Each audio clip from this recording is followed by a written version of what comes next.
Hello and welcome to the Dreaming and Doing podcast with me, Nicky Raby. I'm an actor, coach, writer, speaker, podcaster and a mum. And in my coaching work, I work with creatives, personal brands, freelancers and small businesses. In my podcast, I talk about success, but not in a traditional sense. I have conversations with those who have built a business from something they love or who have made a pivot in their career. Also those who have built a brand or a job that maybe didn't exist when they were at school, and they found a way to monetize their skills, talents and expertise. I've spoken to loads of incredible people, coaches, designers, journalists, app creators, magazine editors, bloggers, content creators, authors, and all-round movers and shakers. I ask the questions that you want to know the answer to. So how they started, about money, saying no, saying yes, pitching, presenting, putting yourself out there even though it terrifies you, standing out in a busy online world, growing, scaling and making your work for you and your circumstances. The show notes are always at nickyraby.com/podcast, and the conversation continues across social media, often on Instagram, my favourite platform, at Nicky Raby. Thanks so much for listening. It's great to have you with us. In today's episode, I'm talking to Candice Brathwaite, who's a writer, presenter, mum to two, and founder of Make Motherhood Diverse, an initiative trying to help diversify motherhood in both mainstream, traditional, and social media.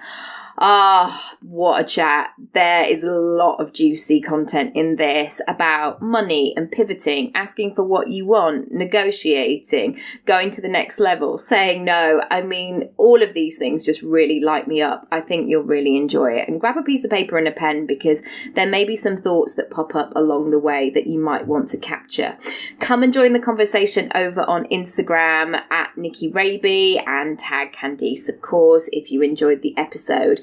And finally, I'm going to be launching round 2 of my group coaching program. We start on the 17th of June 2018. So sorry if you're listening to this after that time, but it's going to be great. Have a look on my website, nickyraby.com/online courses, and you'll find all the details there. And there's 3 options. So depending on what you need, your budget, all that kind of good stuff, you can select a option that will really help you. Anyway, I'm so excited to share this. Let's get into the episode. Enjoy. Hi, Candice. How are you? Hello. I'm fine. A bit frazzled, but I'm fine. Can you imagine if you were like, no, I'm absolutely fantastic and serene and have no stress in my life because of children? That would be lovely. Oh, my word. Please, dream life. Next life. Let's start by, because you do loads of things, let's start by, would you just introduce like where you're up to and what you do and what you're all about? Where am I up to? So I've just signed with like actual entertainment management, which is crazy. And they are guiding my career in like this really all-rounded way. So I would say writer, presenter, and definitely first and foremost co-founder of Make Motherhood Diverse. Yeah. Did they give you like a checklist? They were like, I've got to go and buy tap shoes. I need a character skirt. No, do you know what? They're really strict and I love them, and I needed that because especially with social media, especially with Instagram, it's really easy to get caught up in what everyone else is doing all the time. It's like, oh, those are cute flat lays, let me copy that. Oh, she's gone and got that outfit, let me copy that. And sitting down with them, it's like, right, this is who you are, and whilst we don't want you to be fake, you need to be really streamlined, and you need to consider what you're putting out and when you're putting it out, just so you don't exhaust yourself, which was always my problem. And I'm only just learning that if I say no, my career doesn't disappear overnight. I'm learning that only now. Oh my goodness. The power of no is just, it's such a small word. Of course it is. But you just, I think it's this thing of that we have to be available at all times, because otherwise we might miss our chance. Maybe it's the X Factor jargon of it all. Yeah, and it's even in the word Instagram, it's us. We've got so used to like instant gratification. It's like, right, if I'm not always on the scene, if I'm not always being seen, people are going to forget about me and everything I've worked for is going to disappear. And personally, that's been one of the hardest lessons I've had to learn this year, especially like I was at events up until 1 week before my elective C-section. And I look back and I'm like, you absolute idiot. Like, you were so exhausted. You had like 5 to 6 piles in your bottom. Like, what were you doing? What like, were you doing? And that's when you need like a responsible adult to step in and go, I think you need to go home. Basically. And also let me know that nothing will change by the time I've had my baby and had some downtime and come back to work. And I'm doing, the air quotation fingers for work, because any freelancer knows that being social is how you lead to your job. Yeah. So it feels really nerve-wracking to be stuck in the house and not be seeing people all the time, because you're like, well, if I'm not meeting anyone, how am I going to keep the money coming in, Yeah, totally. And so how did you know that you could do all these things? How did you know, or was there an entrepreneurial spirit, or was it becoming apparent that you were going to have these different strands to how you make your money, as it were? Always an entrepreneurial spirit. Before I did anything in life, when I was 22, I started a cake business, which I only closed the doors on just before I fell pregnant with RJ, just because I couldn't keep up with it anymore. I do it for fun, but I mean, I'd be doing wedding cakes for like 800 to $1,000 a piece. Like, I really studied my craft in that area. I briefly worked in publishing, and I worked in the marketing department in publishing, and this amazing thing was happening. It's when social influencers were just being called on to advertise, or it wasn't even called #ads back then. And I was looking at all these influencers, and I was sitting there thinking, I can do exactly what you do, perhaps just a bit better. Yeah. And I was like, this is weird, because I've trained myself how to use Final Cut Pro. I can edit podcasts. I love social media. I'm not shy about putting myself out there. I felt like I was on the wrong side of the wall, as it were. Yeah. And I ended up leaving just because Esme wasn't even 2. And when it's your first kid especially, I don't think anyone is that prepared for how much trying to strike that work-life balance is really going to gut you like a fish. Like, it was so hard. I was literally sweating before I hit my desk at 9, and at 4:59, like running to Victoria Station. It was just too much. Yeah. I was like, right, I can't do this. And it was hard for us because I don't know about anyone else. It's not just London based anymore, but in the UK, with only one income coming in, it was tight. It was like, wow, I really need to get back to work. But something was telling me that I wasn't going to work in the capacity of going to an office. And I just stayed playing around on social media. I upped my production skills. I spoke to the camera more. And I would say I didn't make a penny from social media or being a #influencer for almost 3 years. And I think those are the parts of the stories that people like to glaze over, or many people because don't free like. stuff doesn't pay your bills. No. And you really have to believe in your voice.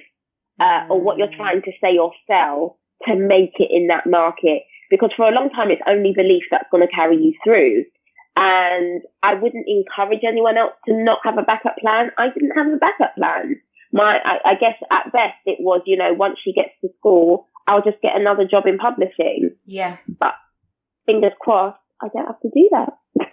Where does your fearlessness come from? Because this is the first time that we've had a conversation in real life. Like, I've listened to Tea Time and answered back, but you didn't hear it, which is fine, because I was in my living room going, oh yeah, I totally agree. Yeah. Oh no, she's actually on Instagram and this is not a real life conversation. But where you're not afraid to say what you think. And I think often as young girls, we're maybe taught to be quiet or shush or stand back, or, you know, even if you say what you think, somebody will go, yeah, but you don't really think that in this circumstance. And you think, no, I actually do. But where does that come from for you? Where does it come from? Okay, so lots of places. I think primarily it's important that I always explain and people understand that I'm a black woman living in a society where I'm, in lots of cases, I'm always the bottom rung of the ladder. Like, no one's checking for black women. No one's trying to support or care for black women. So out the gate, I feel like I never have to prove anything because very few people accept anything of me. You're not going to have my back. I'm just speaking in broad terms. Society's not going to have my back. And society never says that I'm smart or desirable or can attain certain things. So already there's no pressure in that area. It's like, well, you know, I can step into this room with all these glamorous, glossy women and not really have to care about what I look like or what my outfit's saying, because many people didn't ever expect me to be here. So that is the first thing. The second thing is my dad died when I was 21. I was an au pair in Italy. I'd lived in India for 4 months. I'd volunteered in India. I'd come home. I was like, oh gosh, I'm not going to uni. This is rubbish. My friend was like, oh, I've just signed up to be an au pair. And, you know, your youth really makes you ignorant. I didn't even think about where I was going. Within 2 weeks, I'd found a family in Naples in Italy. And within 3 weeks, I'd flown out there and I was their au pair and I was loving my life. And then within the space of a couple of days, my dad got the flu. It turned into sepsis and he had major organ failure. I would say within the space of like 4 days. And I didn't even know he even had the flu. I just got all these emails from work colleagues that were begging me to call them. And when I did call one of them, they were like, no, really sorry to let you know, your dad drove to Amy this morning and he had a heart attack and he's dead. And wow. I'm his, I still say I am. I'm his only child. And so experiencing death from a place of not having a sibling for that parent, there was a lot that I had to carry by myself. My mum's parents are still alive, so she couldn't even help me navigate my feelings because till this day, she doesn't get it. And she always looks at me and wonders how I transitioned through that period. Within a week of him dying, this is going to sound so random, I accidentally sat in on a family member being diagnosed with HIV. And I'm 21 years old. 21. And in the space of a week, I'm being confronted with major life issues that many people will never suffer with in their life. Like the likelihood of someone sitting in on a HIV diagnosis is very low. And for years after that, I was just on this downward spiral of like being with really bad guys, abusing drugs, just being really horrible to myself. And then when I finally came to my senses, I was like, Jesus, you know, it's never going to get worse than this. And the only thing now that could throw me off course are my children dying or me dying. Yeah. And I think when you wake up knowing that every single day, it's just, everything else is just water. And I think when people say that I'm fearless, that's where it comes from, because literally, unless my kids are going to die or I'm going to die, I'm not going to pause. Yeah. It's just not going to happen. And I think that's I was saying this in a talk the other day, this thing called the success timeline, is that sometimes people feel like, say, for example, when they go back to work after having a baby, like, oh my goodness, I'm starting again, or I'm starting a new career. And I always talk about this thing of like, no, you're bringing all that stuff to the telly. Mm-hmm. Well, some people do bring it to the telly, but like that sense of what you will have, those life skills and those parts of yourself that you just didn't know even existed, maybe, that you had to tap into, and you suddenly were, you know, they were singing and dancing and in luminous in front of you because you were in it and you had to be. And so many of those skills pop up, you know, like the time where, like, I've got a friend who, you know, left a relationship of 9 years because she was like, he's not the one, but it taught her so many things about who she was as a person, what she was capable of, what she could do, and she wasn't willing to settle. Yeah, I completely agree. What a year, what a time, 21, like you've just been ushered to the door of adulthood, and it's like, okay, here are all these problems. And yeah, they were problems then, but I honestly view them as blessings now, because that's where the authenticity behind things like tea time comes from. I'm pulling from those experiences. So yeah, I'm really grateful for them. I'm actually grateful for all of that mess. When you started Tea Time, did you know what it was going to be? Did you know, did it come from a place of like, I am missing this, so I need to create it? Because I think sometimes we can, again, with this X Factor thing, we can feel like somebody's going to pluck us from obscurity. I always sense this, like after drama school, like I was just going to be like, finger clicking at a bus stop and sort of jigging around, and somebody would go, "Hey, sweetheart, you're," that sort of sense. And I'd be like, "Look, I'm just getting on the bus, mate. I can't be living my Hollywood career just yet." But I think it's that sense of, I know I got to a stage where I was like, if I don't create it, nobody else is going to kind of give me permission. How was it for you? Exactly that. It was exactly that. It was like, America's doing great, as behind as they are, they're doing great, but diversity in mainstream British media is so lacking. Like it's just horrible, if I'm honest. And I was like, right, do I continue to complain about this, or do I use the tools that I use every day to like stalk the Kardashians to my advantage? Like, I've got internet connection, I've got a working phone, I know how to like edit stuff. I'm sure I can pull this off by myself. And then what a lot of people don't consider now is, and I spoke to my 16-year-old brother just to get a handle on what people that age are doing. None of those kids watch actual television. None of them. They live on Instagram, Snapchat, and YouTube.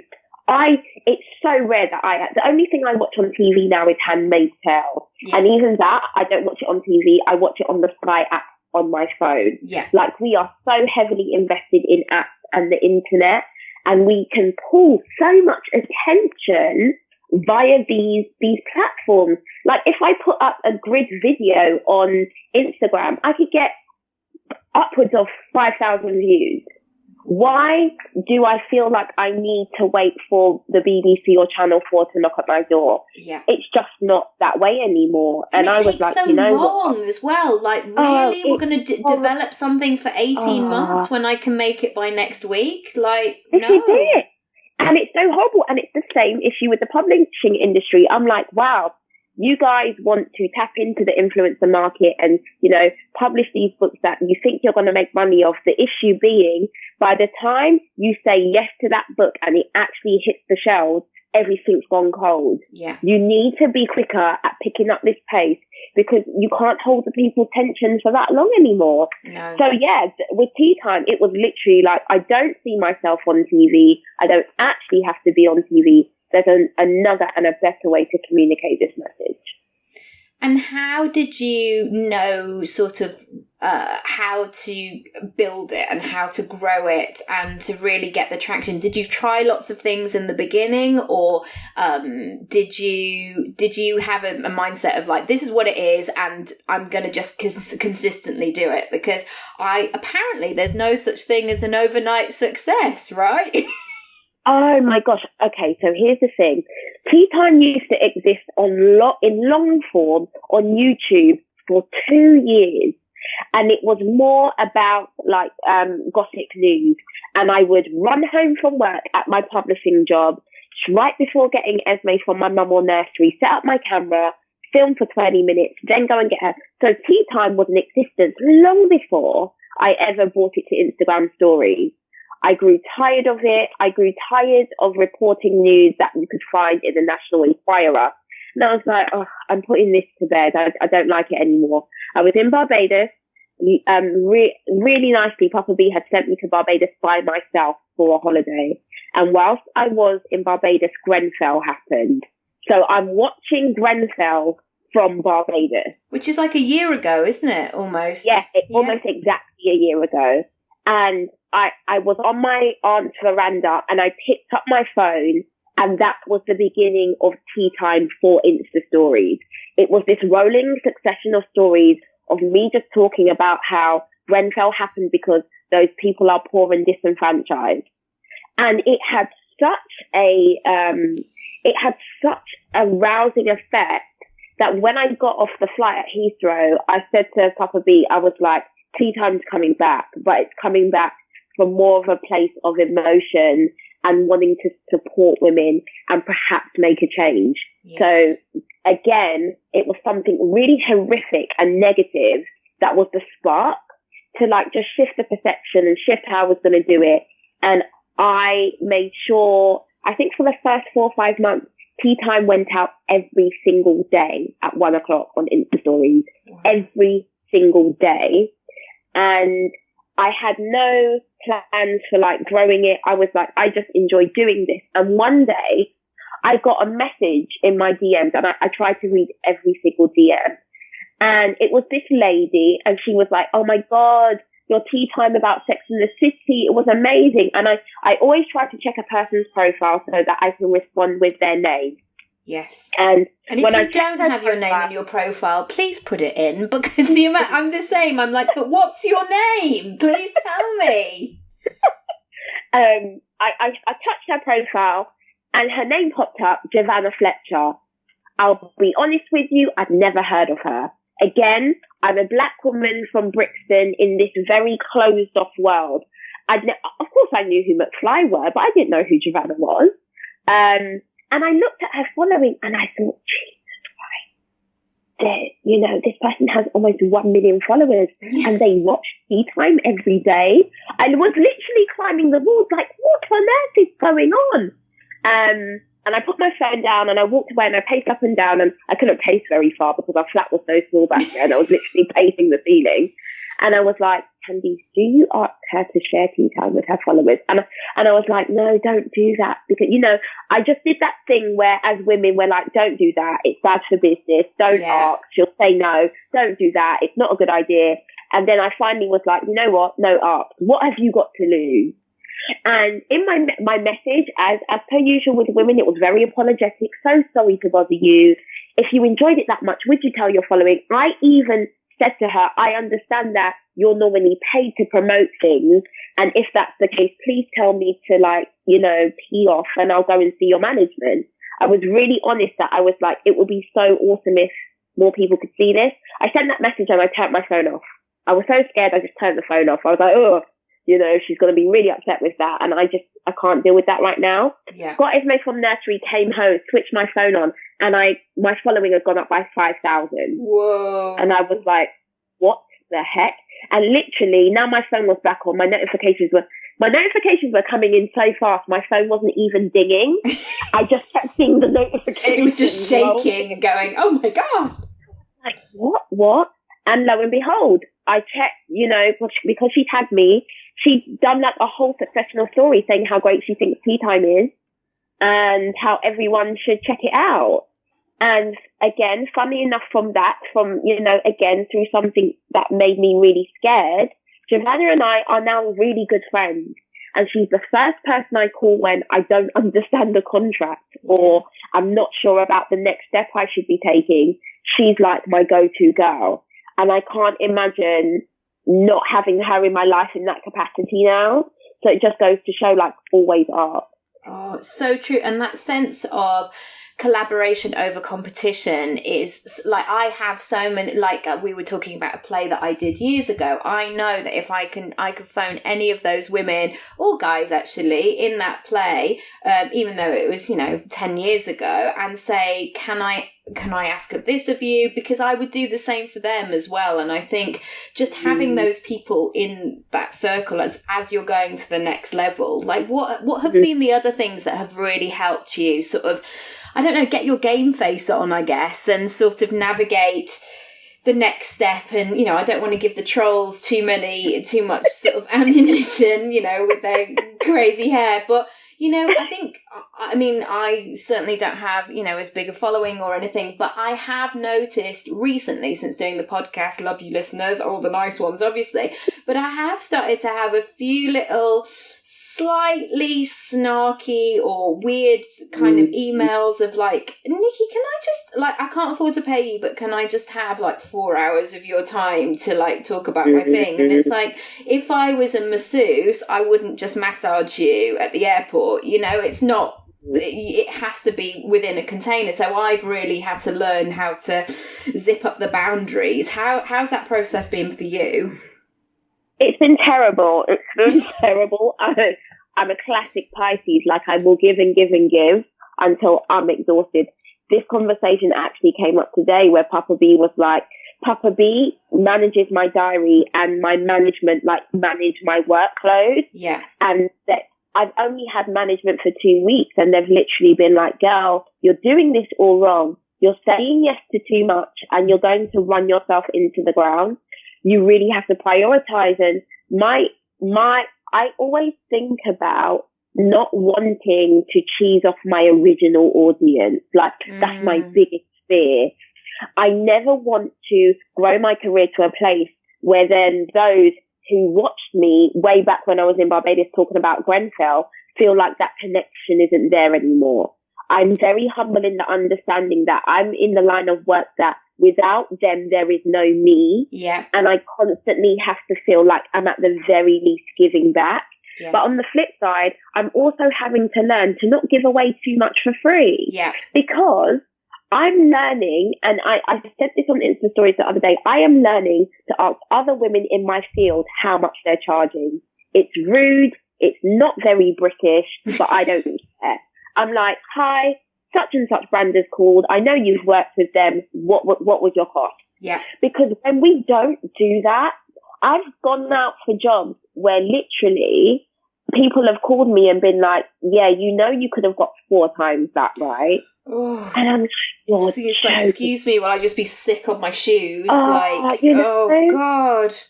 And I'm also starting to learn that your cost is in your actual cost. What people will pay you is in no way related to your social media following.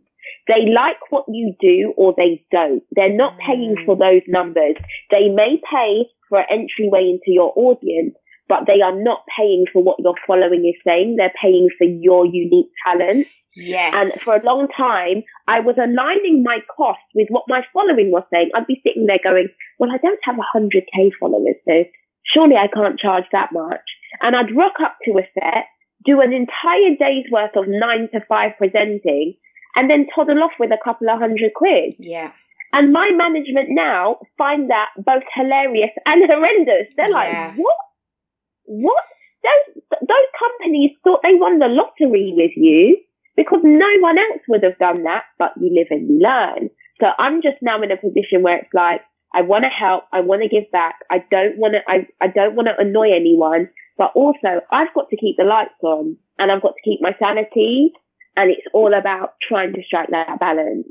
You're so right. And I always think this with my acting agent. Like, if he wasn't selling actors, he'd be selling insurance. Like, he's so, like, he's not dull, but he's just really like, yes, Nikki, this is he's so straight and down the line. And I think this thing about money can be so personal sometimes. The number of clients that I work with and they're just like, oh, well, I've done this and then I sent a proposal over and then they're going to come back and then they need me to make a few tweaks. And this process can go on for 3 or 4 months and no money has been exchanged. And then suddenly they go, oh, sorry, we actually haven't got the budget. How did you start to go, I need to talk about money, aside from just looking at your bank account going, oh, yeah, we actually need to talk about money here? If I'm honest with you, I pushed everything to Papa B. So he's a business development manager for a tool hire company. So all he knows is sales.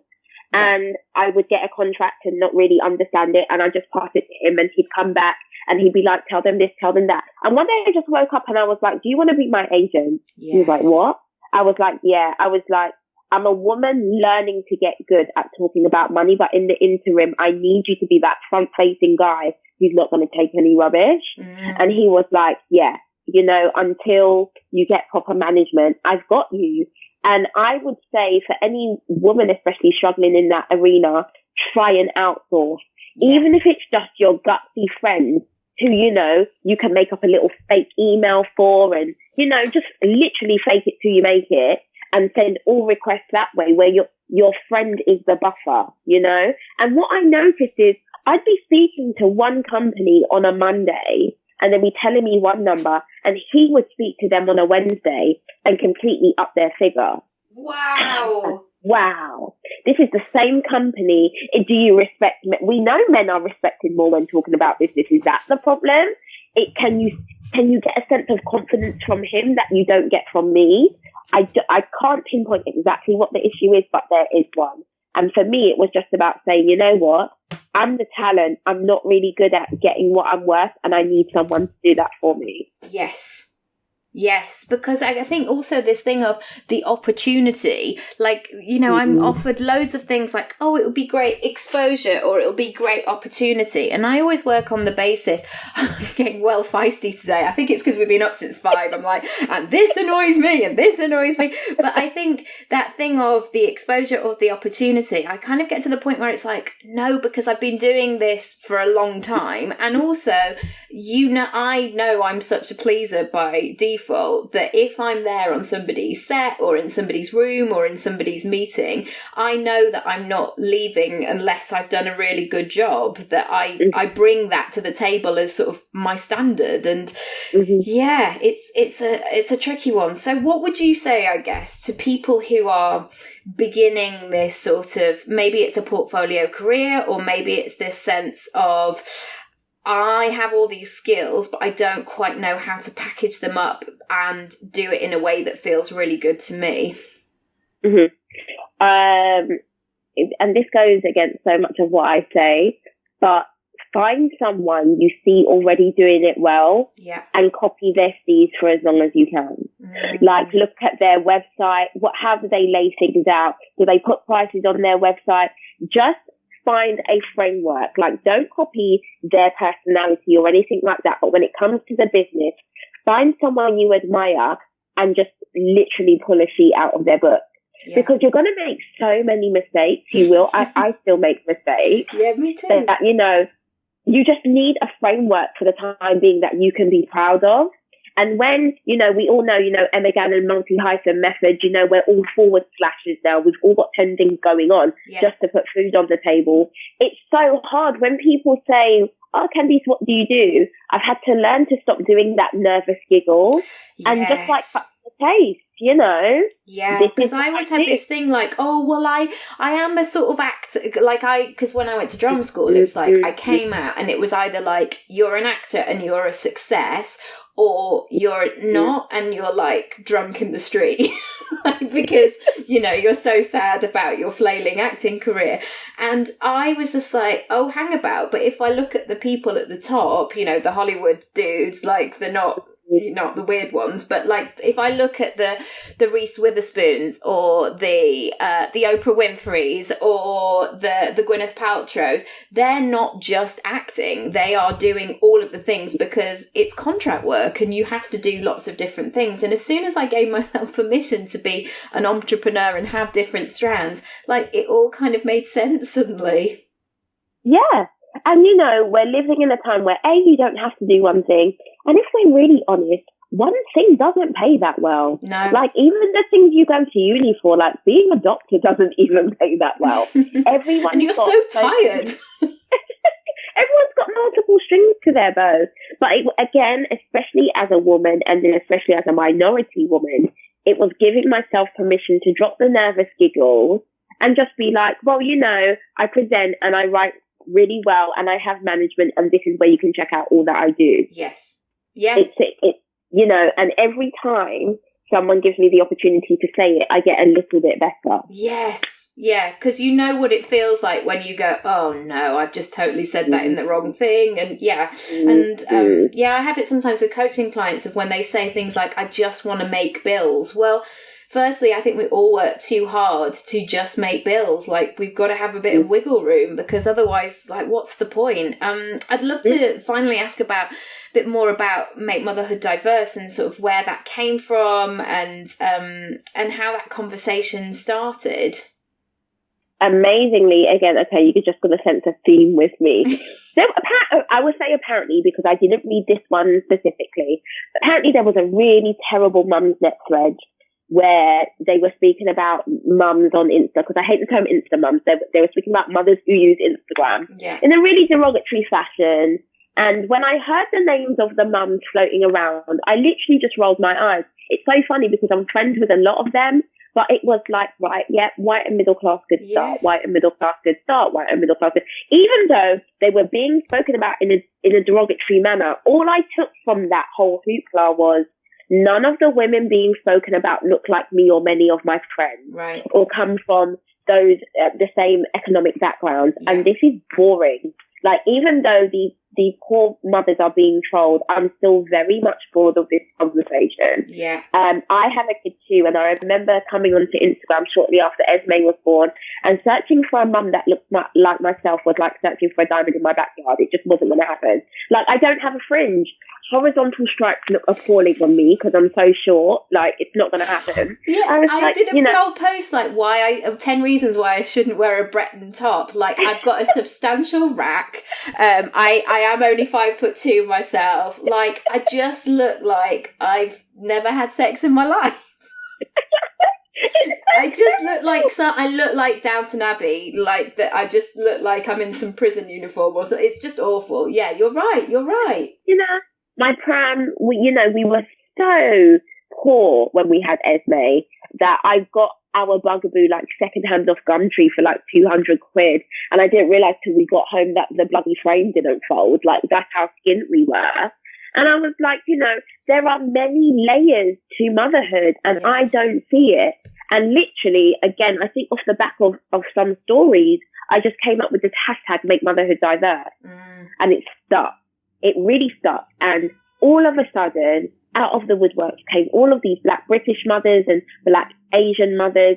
And then not just that, white mums who were in single parent households. Good. Or white mums who felt like they were working class and couldn't afford what they could see on Instagram.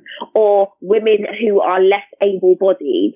I think that's the PC term for it, guys, don't shoot me. So this broad spectrum of women were like, you're right, and here we are. And I was like, you know what, I spoke to Nicola, I spoke to Sarah, we were speaking to a few other people, but when it came down to the wire, myself, Nicola and Sarah, and we didn't do it on purpose, but it just so happened I'm Black, Sarah's mixed race, and Nicola's white. So we feel like we're kind of getting it right. Yeah, absolutely. We're like, let's start with this Instagram and see where it goes from there. And we're almost at 8,000 followers in less than a year. So, and it just makes you think that, like, gosh, that there will be people. And I think this is the thing, that sometimes we can feel like we're not ready, or we're not the person to do it, or, we avoid it because it's somebody else's job, or we feel like we have to be more of an expert. But actually, somebody is waiting for you to say it in the way that you say it. And I feel like that with coaching sometimes. Like, I don't own a yacht yet, and I probably won't because I'd be sick. And, if I get too much sun, I'm like, oh no, I need to sit down and go inside for 4 days. But like, the way that I do business is hopefully refreshing, and that we can all do things in our own way, and people are waiting for that. Exactly. And it was, again, the whole stepping out of that boat into the sea thing, it was like, well, guess what? I doubt your mum's going to die this time. I doubt someone's going to get sick again. So what really is the problem? When you go straight to the final chapter of any story, it's like, what's the worst that could happen? The worst that could happen is that Make Motherhood Diverse goes nowhere, and it's just another Instagram account or movement that dies a quiet death. Oh, wow, I'm still alive, Yeah. So... Yeah. And beyond that, like I said at the top, I'm still a Black woman from a working class background. I have nothing to prove. It is not my job to wake up every day and think, how can I please people? Very few people are looking at me. And that gives me the space to be like, I can do whatever I want, and it will still be a surprise. So yeah, oh, that creative flow, it's so good. My final question is like, where would you like to be in 5 years' time, except with gin? Where would I? Okay, this is so crazy, but I know what I mean. Amazingly, I got invited to speak at the literary festival. Mind blown. Don't know how that happened. And I was having a cheeky cigarette, and this woman comes out, and she's Spanish, and she's really loud and really fun. She's like, "Oh, do you have a spare cigarette?" And we're just chopping it up, and it comes up as it always does. So what do you do? Yeah. And she's like, "Oh, I'm just the international director of Hay Festival." I was like, "What?" Like, what? Like, please, he's got a secret camera on me. And she's like, "I know, I'm really loud and people don't think I should be in this business." But yet she was like, "I coordinate, Hay Festival in Brazil and all over the world." Wow. And I took her name and her email, and I've come home a couple of days later, and I'm searching for this woman on Instagram, and she doesn't have an Instagram account. Oh. And I just had this flash. I was like, in 5 to 10 years' time, I want to be so good at my job that I don't have to be on social media. Yes. That I can still kick butt without having to log on and engage people.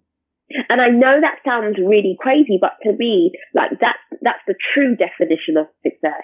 Yeah. She doesn't have to depend on a following or logging on every day to make ends meet or live her dreams. And whilst Oprah does it because she's Oprah, if Oprah came off Instagram, she's still going to be Oprah.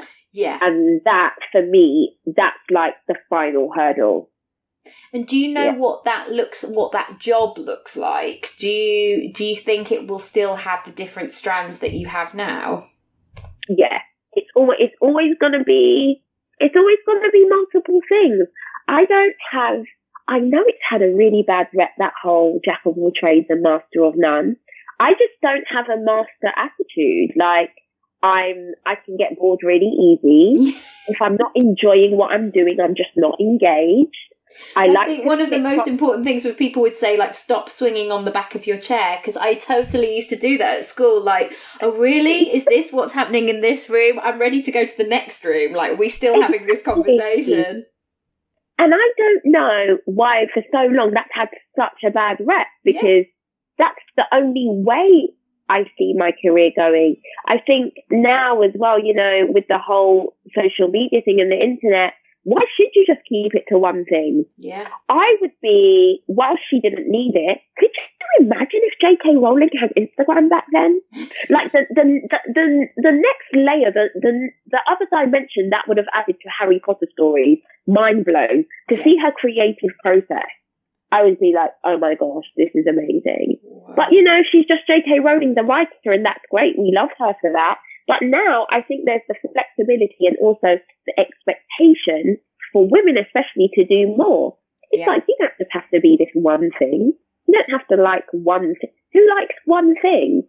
You also don't have to change course. You can be on multiple courses at one time. Totally. And motherhood definitely does not mean the end. I wrote a piece for my Motherhood Diverse of like saying, actually, it made me really ambitious again, because I'd realised that I'd just been, previously hungover and hanging out with boys that I shouldn't have been.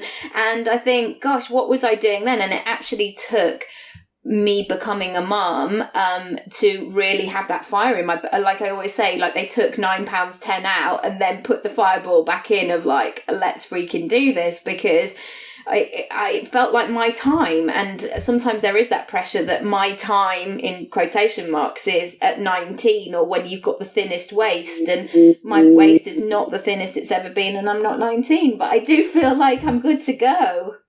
And doesn't it just, motherhood, it just streamlines your concentration. Yeah. It makes you so much better at time management and prioritizing. And even though, earlier I said I still struggle with it, it has made me better at saying no. It's like, no, I can't go to that. I've got to go home to 2 kids. Yes. And nothing feels better, okay, when they're not crying, but nothing feels better than putting them to bed and making sure that part of my life is satisfied. Yes. But I'm also very of the school of thought that one day these 2 kids are going to grow up and like flip the bird at me and be like, Mom, we don't want to hear what you're saying. They're going to fly the nest.